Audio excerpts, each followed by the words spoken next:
Hello and welcome to my channel, Iconicake. I make cake-related things and unique ceramics, but today we're going to make this revolutionary muffin liner. You just need a single sheet of parchment, no extra cutting or gluing required. It's pretty amazing, if I should say so myself. So let's get started. I'm using a 6x6 square inch piece of parchment, but you can use a 9x9 square inch if you're looking for regular muffin sizes. I'm going to fold the sheet in half horizontally and then unfold it before folding it in half vertically again. We're looking for that standard cross-shaped crease. I have pretty long nails, so it's easier for me to make sharp creases, but you can also use the back of a knife for the same effect. The next step is to make diagonal creases. So place the corner of the bottom right on top of the corner on the top left, or vice versa, it doesn't matter. You'll need to repeat this step for the opposite side for that X-shaped crease. This part is super easy because we're looking for that standard fold for edges of our cubic muffin liner. The sharper your crease, the more cubic your liner will look. Whereas if you have softer creases, it might just look like a rough packet, which isn't really a bad thing, but believe me, you want that perfect cubic look because it just looks so edgy and unusual. Once you're done with the diagonal folds, flatten the sheet with your hand slightly, and then fold it in half like you previously did again. Now, you might want to look carefully here because we're going to reverse some of our folds in the next step. What I'm doing here is tucking the diagonal folds inside to eventually form a triangle. Right now, it kind of looks like a trapezoid, but once you do the same thing to the other side, it'll be a triangle. And give it another good crease so everything's in place. What's cool with this triangle is that you'll notice extra flaps on the longest side of the triangle. You should have a total of 4 flaps. If you have more or less flaps, comment down below because I would love to know how you got there because it's just impossible to skip this step. So we're going to do a little flippy with our triangle here to make life a bit easier. And we're going to lift one of the edges from the bottom of the triangle and place it on top of the tip of the triangle. Give it a really good crease and repeat the step on the other side as well. Easy so far, right? Yes, you got this. Now you'll notice a diamond shape within a triangle, but we want the entire thing to be a diamond shape.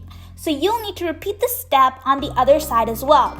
As you place the folds on top of the folds, you'll notice your parchment feeling a little thicker or slightly not as forgiving when you manipulate it.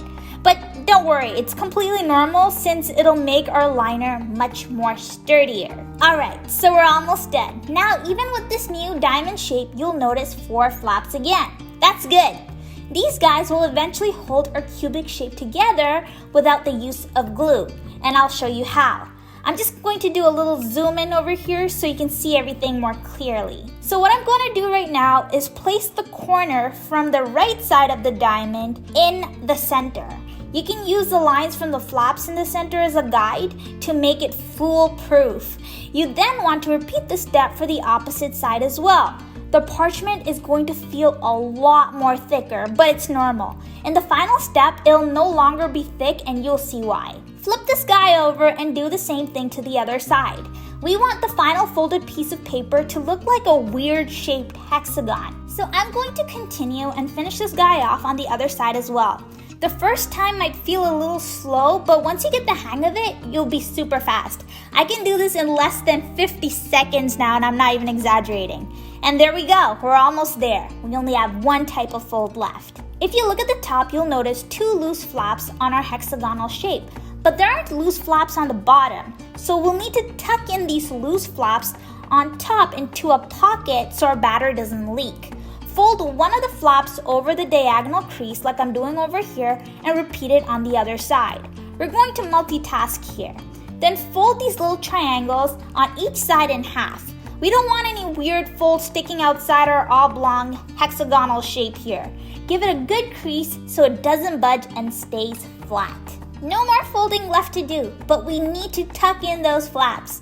If you pull out the larger triangular flap, you'll notice a slit in the center. This is actually a little pocket where we will tuck in our mini triangular flaps. You can use your finger or a knife to slightly open the slit so you can open the pocket wider, and then you're going to tuck in that triangular flap inside the pocket. It should actually slide right in effortlessly. I also like to give it a good crease to make everything's in place. And you'll also need to do this step for the other side as well. And then the flaps on the back side. I'm just going to show the entire process where I repeat the steps on the back as well, because I find it helpful when the pace is slower to the point that you can follow along.